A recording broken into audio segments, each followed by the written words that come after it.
Sir जैसे कि आप बता रहे हैं रिश्तेदार हो गए या फिर लोग हो गए, इनको इग्नोर करो, राइट। बट अगर बात हो जीवन साथी की, आप उनके लिए मतलब सब कुछ कर रहे हैं, सब कुछ मतलब कि जैसे कि घर संभालना हो, बच्चे संभालना हो, साथ में उनका फाइनेंशियली भी उनको हेल्प करना हो, बट हम उनसे सिर्फ एक ही चीज़ चाह रहे हैं कि अगर वो हमें थोड़ा सा समय दें, पूछे कि आप कैसे हैं, क्या है, बट वो चीज़ होता नहीं है। तो उसको कैसे रियलाइज़ कराएं या फिर उस इंसान को हम अपना फीलिंग कैसे बताएं? किसी भी इंसान को आप रियलाइज करवाना चाहते हैं तो यही है रियलाइज नहीं करवाने का तरीका।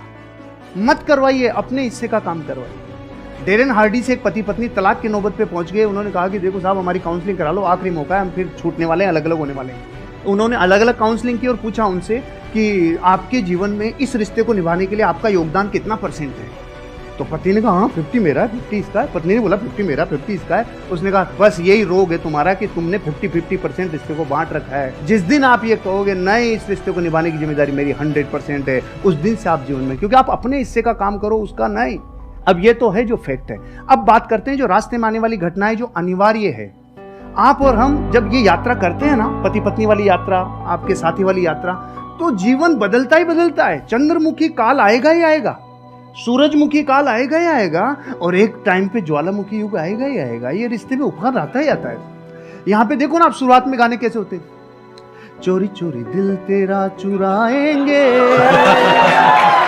अपना तुझे हम बनाएंगे। सुशीला बैठी है ना इधर, इसलिए मैं ये गाता था, इसलिए बताया। अच्छा, आपकी वाइफ भी आई हुई है? सुशीला आई है ना। अरे big round of applause for her.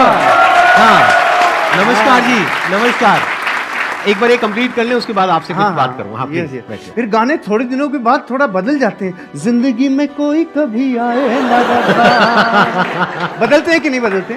बदलाव को स्वीकार करना चाहिए, परिस्थितियों को अपना काम करने देना चाहिए। लेकिन आप जब पूरी ताकत इस पे लगाते हो ना कि सामने वाले को रियलाइज हो, नहीं होगा, फिर हमने उल्टी तरफ रास्ता, उल्टी तरफ अपनी ताकत लगा दी। आप अपने हिस्से का काम करो, एक दिन उसको जरूर समझ में आएगा। अब एक स्पिरिचुअल आंसर भी है। आपको पता है इन रिश्तों में कौन आता है? जिसका पिछला कैरी फॉरवर्ड बाकी हो, पूरा बदला लेगा, पूरा वसूल करेगा जितना बाकी था ना। क्योंकि पिछले बहू में वो पत्नी थे, आप पति थे, तो जितना अब समझ लो आप, मतलब कैरी फॉरवर्ड रिश्तों में आते ही वो है। क्योंकि अब जमाना बदल गया, युद्धों का जमाना नहीं है भाई, अब जमाना बदल गया। तो यहाँ बेरी बन के कई बार रिश्तों में लोग आते हैं जो अनंत काल के लिए आए हैं। इसलिए एक ही रास्ता है, सबसे क्षमा, सबको क्षमा, यही है परस्पर उपग्रह जीवो नाम। थैंक यू जी, बहुत बढ़िया।